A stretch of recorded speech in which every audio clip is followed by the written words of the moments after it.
कि मयूर जैसा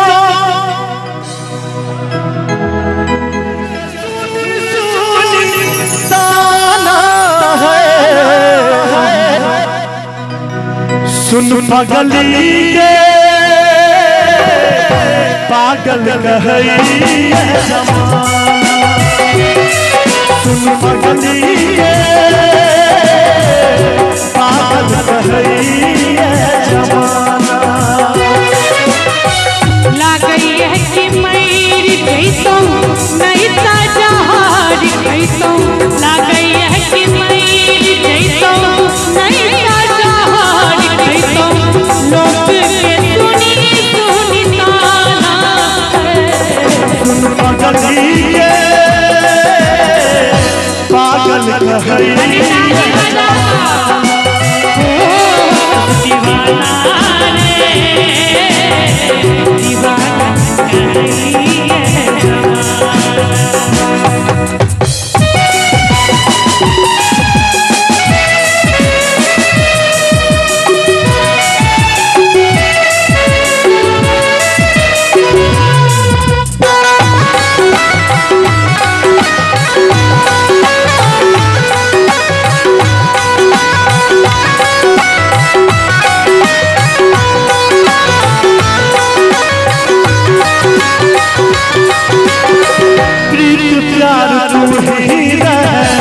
तू ही जाना जान के तोरा के हम मन में दिल का भगवान के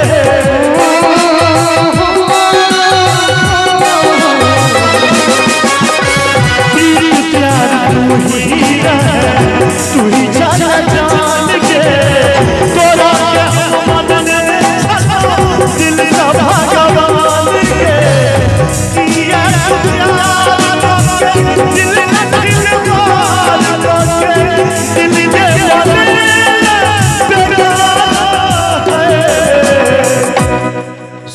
पगली के पागल कहई जमाना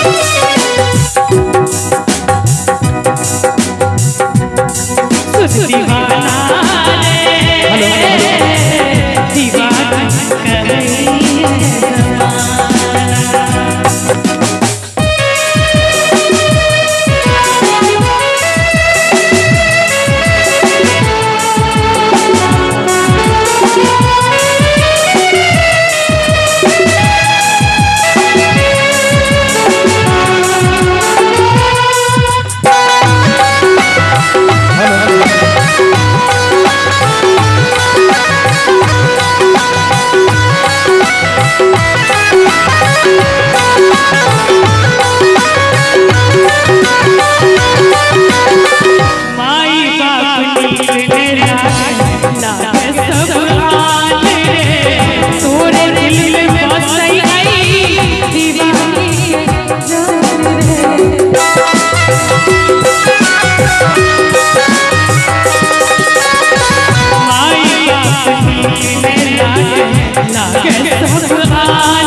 पगली के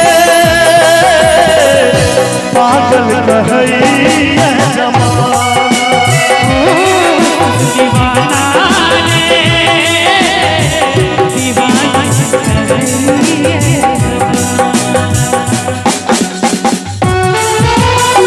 क्या बात है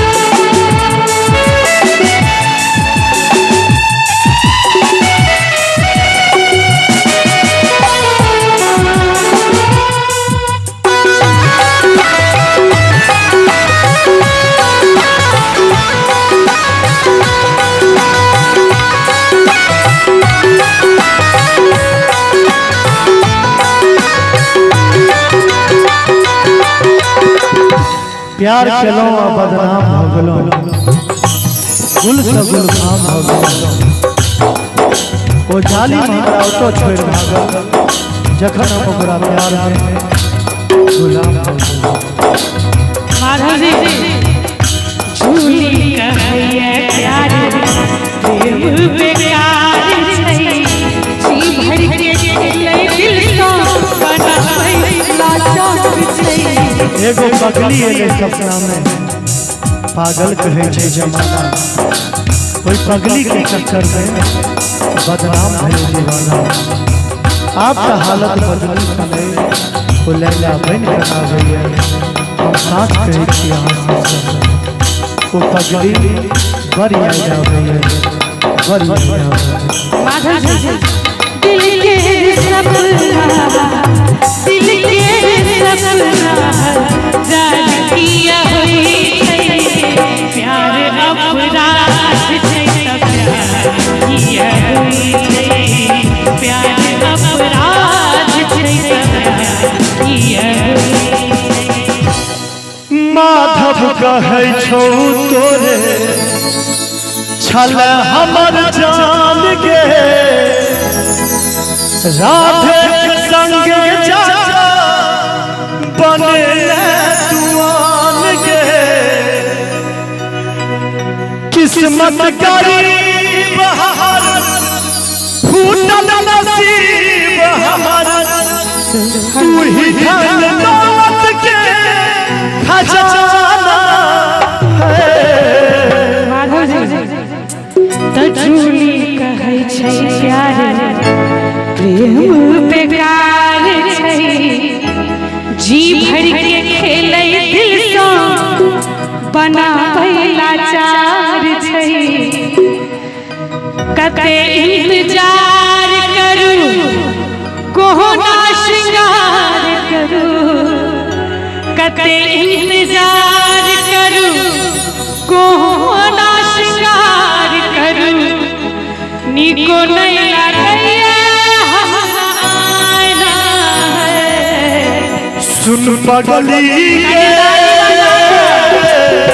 पागल कहई है जमाना दीवाना रे दीवाना कहई है जमाना लगैया कि मर जइतो नहीं तो चाहत लगैया कि मर जइतो नहीं तो चाहत जइतो। लोग के सुनता है सुन पगली के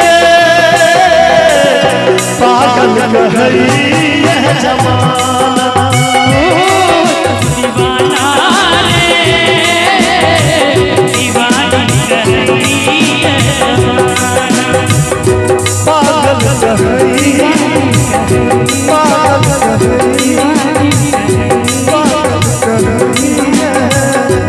जमस के हल्ला छै कुछ दिन मिलन आई है गे सागर म्यूजिक